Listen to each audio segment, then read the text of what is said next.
Well, I think that the minister has erred.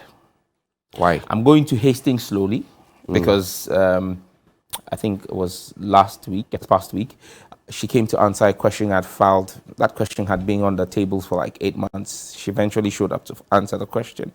And it was clear that her answers actually left more questions to be answered. The minister in April last year announced that she had bought AirtelTigo for $1. And if you remember, I took her on social media. I asked her how much is her iPencil. The iPencil she uses costs more than $1. So how can she tell me she's buying AirtelTigo for $1? It made no sense. Why did you have to go for the iPencil? It was the cheapest piece of makeup I could think about.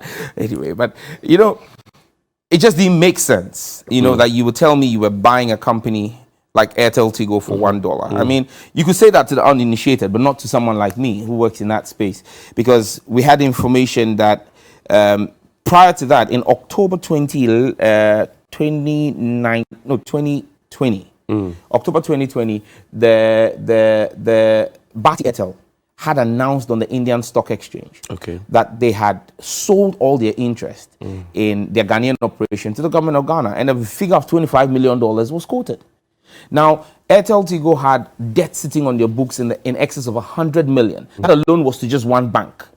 Now they had debt sitting on their books again to tower companies, Helios, American tower company.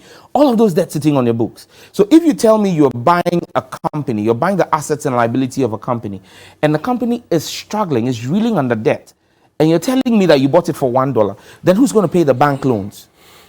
You think that they're hiding something? Oh, clearly there's a lot that's been hidden.